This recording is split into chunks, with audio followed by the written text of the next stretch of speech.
The downsides of Northern Cyprus are the roads, the lack of sidewalks, and the absence of public transportation. Roads are exactly the topic that sparks heated discussions, probably in every country in the world, and for which countries and their governments are criticized. And Northern Cyprus is absolutely no exception in this regard. And the Russian speakers who come here to Northern Cyprus, the newcomers, very often write on social media or post videos on their blogs talking about how there is no public transportation here, how inconvenient it is, how the roads are all broken up and there are no sidewalks, nowhere to take a walk. In today's video, we'll talk about whether that's really the case. I'll tell you which areas actually have bad roads here, and I'll explain why that is. And also in this video, I'll talk about a problem here in Northern Cyprus that's much more serious than the roads.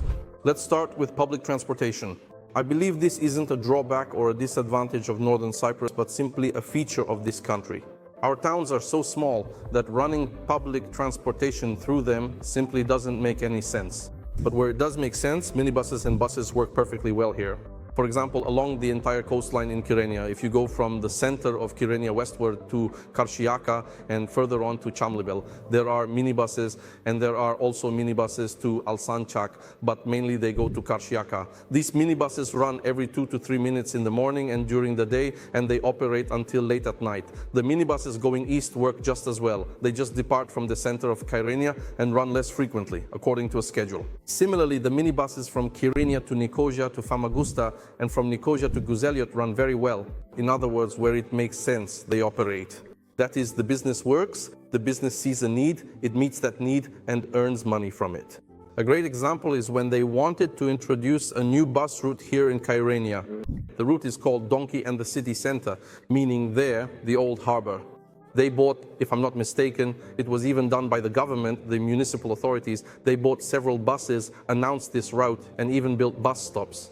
But for about 7 or 10 years since this route was opened, I have never seen these buses running anywhere. They've been parked in the lot since the beginning, and that's where they still are, sitting in the municipal parking lot.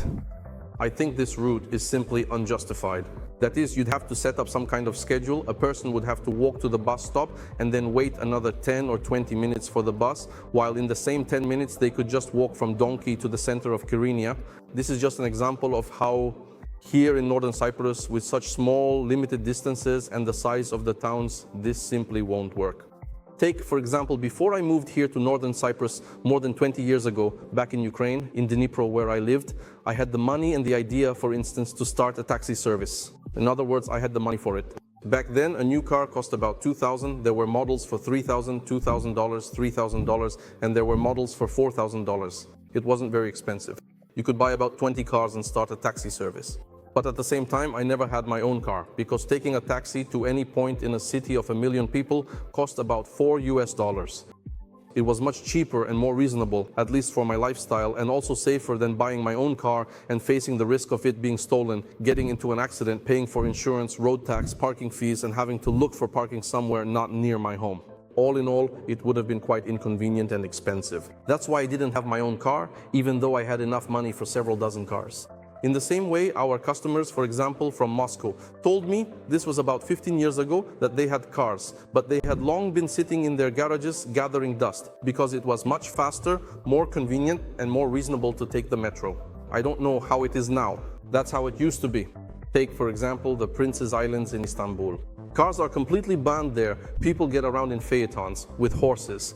But we don't say that this is a disadvantage of either Moscow or the Prince's Islands.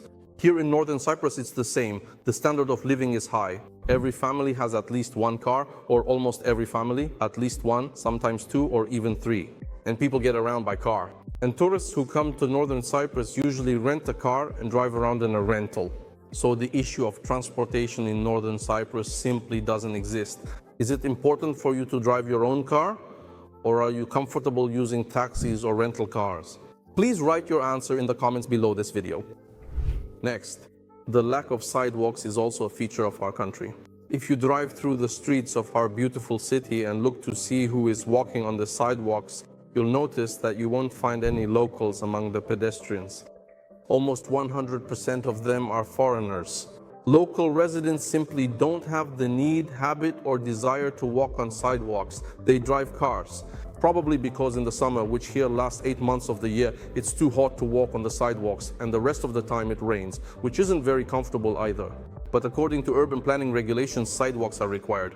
And that's why, as of today, they have been built almost everywhere. If a new road is being constructed, a sidewalk is always built as well. If a new plot of land is being developed, the owner or developer is required to allocate the necessary amount of land and must build a sidewalk with all the necessary infrastructure for and along the sidewalks. This is not even the responsibility of the state, but rather the obligation of the developer, though it must be done according to rules approved by government authorities. Moreover, the presence of sidewalks is not just a matter of convenience, it's also a matter of road safety. That's why there are sidewalks, for example, in the area where I live. Almost everything has already been developed, and as a result, we have wide, good quality, clean sidewalks everywhere, where my family and I always take walks and really enjoy it. I haven't seen the sidewalks get damaged, and I haven't seen them being repaired. The only thing is, when some utilities are being laid somewhere and a section of the sidewalk has to be destroyed, the same company that broke it up and installed the new utilities, like, for example, centralized sewage or a new power cable, that same organization is the one that repairs them.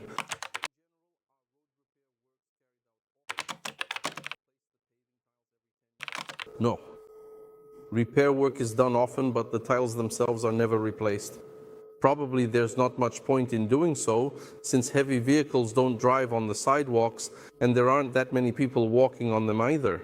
But as for the road surface on the streets, the asphalt, it really is replaced regularly as needed. When the need arises, the road surface is always replaced on the relevant section.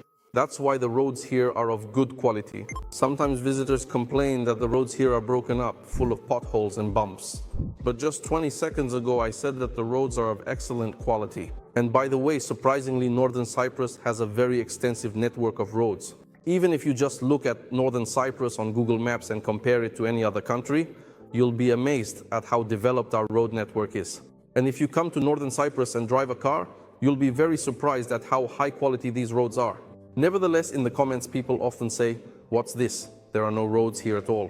Why does it happen that I say one thing, but somewhere else someone says something completely different? There's one nuance here. As a rule, the people who complain about the roads are residents of the Ischil area, specifically the Long Beach district. There is extremely active construction going on there, with tens of thousands of new real estate properties being built and hundreds, maybe even thousands of trucks loaded with gravel and other heavy building materials like concrete. They frequently drive their vehicles on these existing roads, which are absolutely not designed for carrying such incredibly heavy loads. As a result, these small local roads get damaged very quickly and become unusable.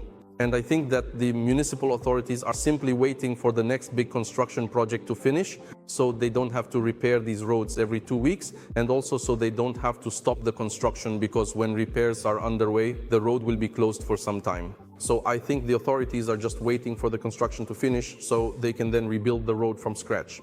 And it will also be of high quality.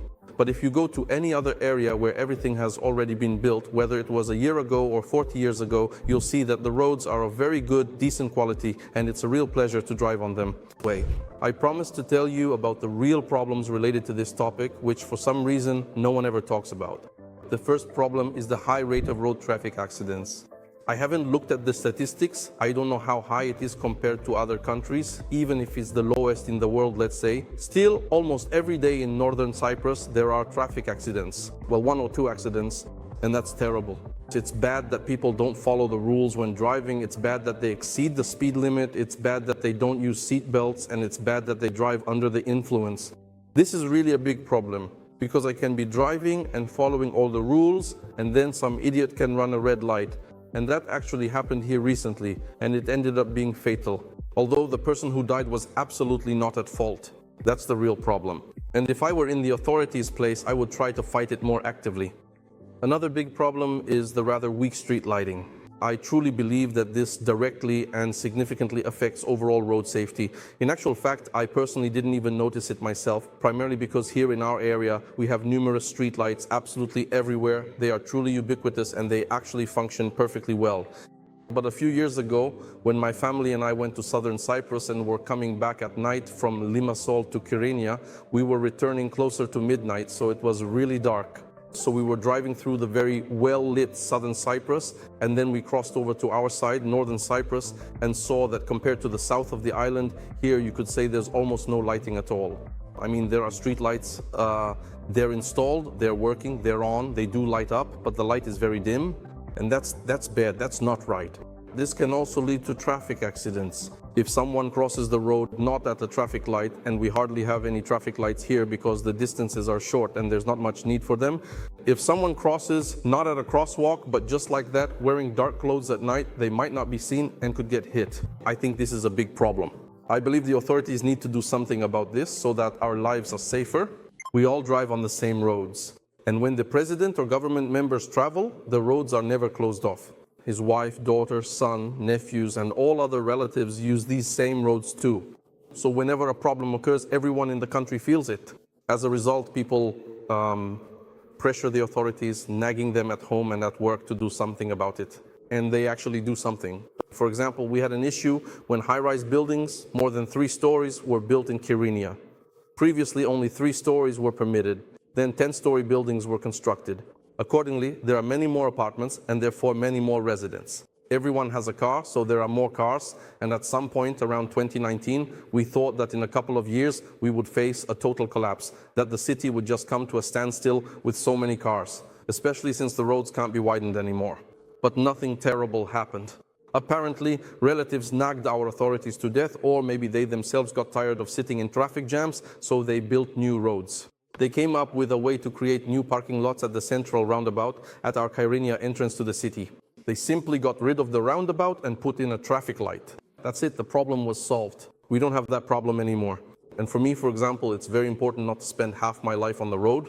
That's why, for instance, I didn't emigrate to some big country like Canada or the USA. I've read that people spend a couple of hours just getting to work one way. I thought that life isn't long enough for us to spend most of it just stuck in traffic. I came here where in 10, 15, well, maybe 20 minutes, I can get absolutely anywhere I need to in our region. That's comfortable for me, it's important to me, and I consider it a big advantage of Northern Cyprus. Dear viewers, if just like I once did, you are looking for a prosperous and comfortable country to move to, be sure to consider Northern Cyprus. I believe this is a wonderful place with an easy immigration process and a very comfortable, beautiful life. And we will absolutely help you with everything.